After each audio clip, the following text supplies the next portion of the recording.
Location: an unnamed facility. Gian had finally stopped moving, and she was quickly cornered by Chris Redfield and Sheva Alomar. With their guns pointed at Gian, they knew that they had her in their clutches. Gian, on the other hand, did not appear defeated. In fact, she laughed off the concept of defeat and walked around where she was cornered. Chris and Sheva should have gotten the message. In time, they were attacked by a hooded figure.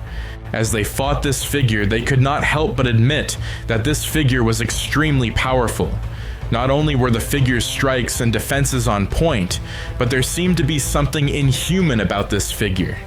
In time, the fighting stopped and they heard a voice that Chris hated with passion. As they looked up, Chris was somewhat shocked to see Albert Wesker, a man he thought was dead. As Wesker walked down, he took a little time to taunt Chris, noting that he thought Chris would be happier to see them. "Us?" Chris remarked. With a smile, Wesker gestured for the hooded figure to unveil itself. The figure did this, the next scene shocking Chris to his bone. Right in front of him was Jill, the woman he loved and thought was dead. Somehow, she was on Wesker's side. Sheva also appeared shocked at the revelation. However, Wesker was not done with his almighty reveal. He signaled Jill to attack, and he instructed her not to go easy on them. With that, he smiled and bid them good luck, leaving immediately with Gian. Wondering what it was, Chris attempted to reason with Jill. However, Sheva held him back, noting that something wasn't right. She wasn't wrong.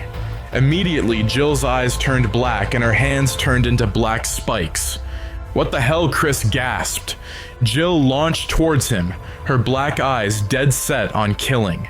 As she charged towards him, Sheva proceeded to toss him out of the way. As she jumped out of the way, the black spikes scratched her abdomen, causing the floor to get littered with quite an amount of blood. On seeing his partner injured, Chris snapped out of his shock. He pointed his gun towards Jill and began to fire. As he fired, Jill blocked all the shots with her spikes, and as she charged towards him, Chris took a deep breath and took a calculated shot. As he expected, the bullet went straight for Jill's neck, piercing her right where he wanted her. She crouched on the floor, touching her neck in pain. And then, her eyes reverted to their original color. Utilizing the distraction, Chris proceeded to pick up Sheva and they ran for it.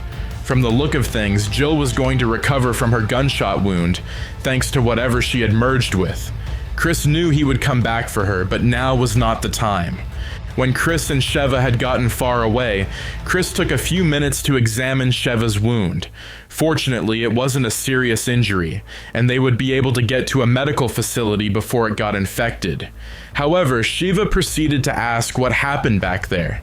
Asides Jill being surprisingly alive and being on Wesker's side of the divide, Jill had demonstrated some unique powers that were not as a result of the Uroboros, she was sure. Chris noted that he had never seen anything like that before, but he would definitely contact his superiors at the Bioterrorism Security Assessment Allowance. They had to get to the bottom of this at all costs.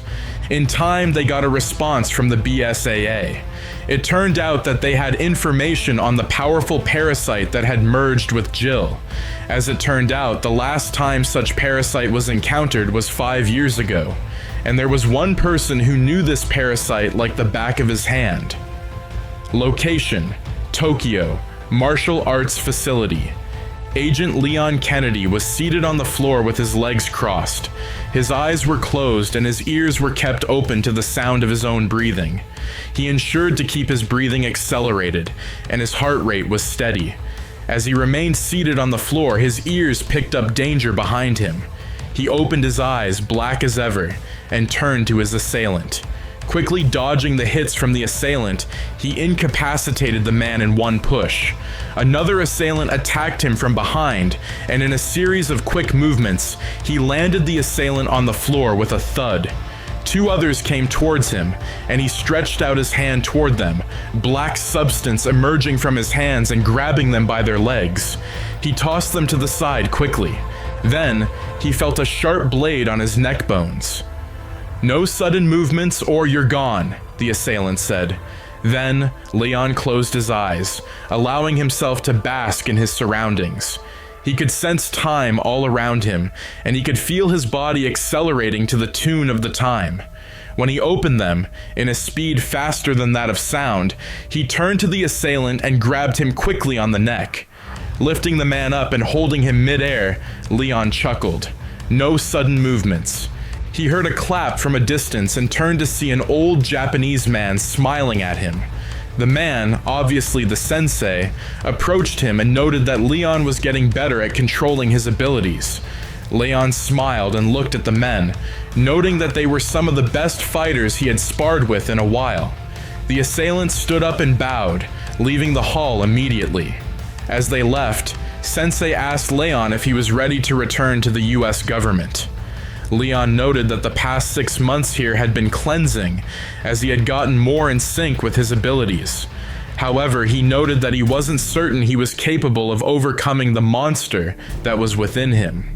Before the conversation could continue, 2 agents stepped into room.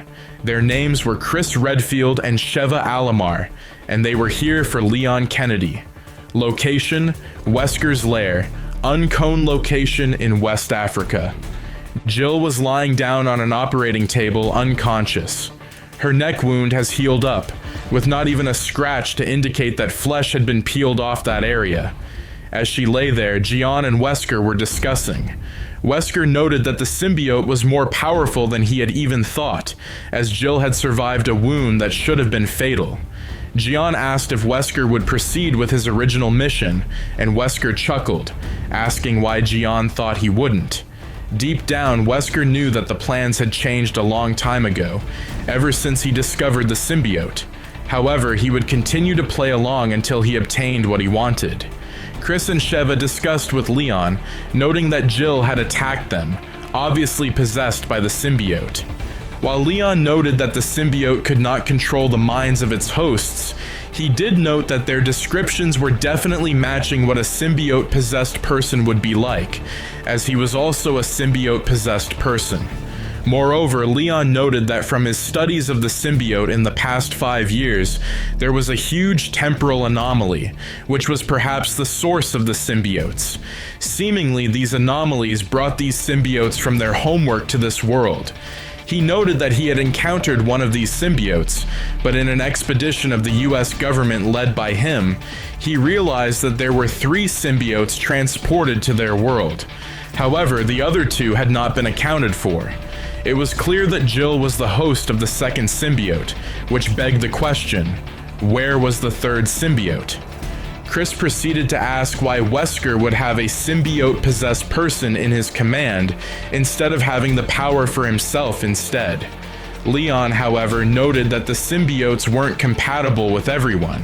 He had noted it when 5 years ago, Ashley, the president's daughter, was dying while possessing the symbiote. From the looks of things, Wesker was not compatible with the symbiote. Intrigued, Sheva noted that with a compatible person in his ranks, Wesker might be able to generate a serum capable of making his cells compatible with the symbiote. Hence, it was possible that Wesker was in possession of the 3rd symbiote, and if he was, he had been using the Tricell's resources to develop his research on the symbiote and become a symbiote-infused superpower. In the weeks that followed, Leon proceeded to train Sheva and Chris on how to successfully battle a symbiote-possessed person and emerge victorious. Moreover, Leon produced specialized weapons for combating symbiote hosts. During their trainings, however, Sheva stopped and asked Leon why he had so many weapons that could kill him. Here, Leon noted that in spite of how in control he was of his powers, he still occasionally shifted to his monstrous form, killing some people who did not deserve to die. He further noted that every symbiote-possessed person had a monster inside, and once this monster emerged, they would be locked out of their own minds. He further taught them that sound-based weapons were the best gadgets to stage an attack against symbiotic monsters. And with that, their training continued. Gian and Wesker's tracks had gone cold in these weeks. However, they knew that Wesker would come out of hiding the moment he merged with the symbiote, and they had to be ready for the moment he did this. Soon enough, they were done with their training, and they left for West Africa, bidding Leon farewell. Now, They would wait for Wesker to strike. Location: Wesker's lair, another unknown location in West Africa. The serum was finally ready. It had taken so long, but finally, Tricell was able to utilize Jill's cells that would create a serum that upon consumed, the person's cells would become compatible with the symbiote, and a merge would be possible. Wesker did not waste any time in putting the serum in a syringe and injecting it into himself. The moment he did, he shook his head and walked towards a box he had kept locked for a very long time. Opening it, he saw the symbiote and smiled. "It is time," he roared. Location: BSAA facility, Kijuju. Just as Leon, Chris, and Sheva had anticipated, Wesker had come out of hiding, and his first point of attack was a BSAA facility in Kijuju.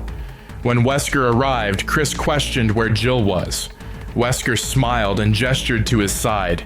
As expected, Jill was with him, her eyes black. When Chris asked what happened to Gian, Wesker noted that he had murdered all his compatriots the moment he obtained the symbiote. As he said that, the words struck a chord in Chris's mind. Wesker should have killed Jill as well, unless he was certain she was no threat to him. And the only way a symbiote enhanced Jill was not a threat to him was if she was somehow under his control. Chris immediately communicated his theory to Sheva, and she noted that she had Jill handled. After all, she had a score to settle. Chris, on the other hand, led a group of soldiers to attack a symbiote enhanced Wesker with the aim of defeating him. However, they were rather unsuccessful. Sheva, on the other hand, was in an unfair with Jill, and just the moment she was about to get overpowered, she remembered Chris's method of incapacitating Jill, and she took a calculated shot at Jill's chest.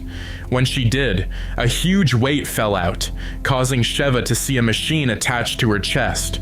Supposing this was what was causing Jill to go berserk, Sheva took another calculated shot at Jill's neck and pinned her down, removing the machine. And with that, Jill was saved. The fight against Wesker was still ongoing, but the BSAA was on the losing end. In time, the only ones left standing were Chris and Sheva.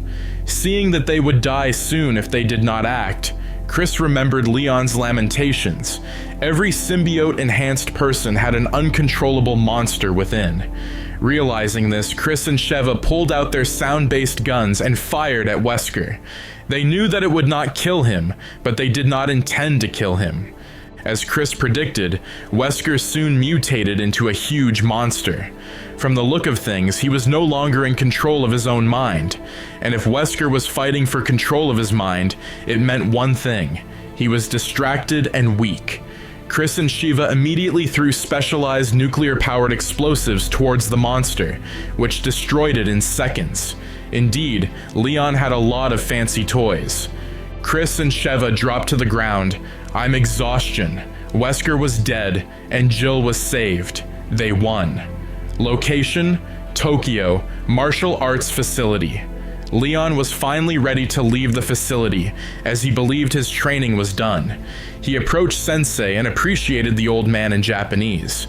Sensei, on the other hand, wished Leon all the best in his future endeavors. As Leon was about to leave, he received a call that he did not expect. Ada Wong was on the other end of the line. "The battle of the symbiotes isn't over," was what she said. Leon remained silent.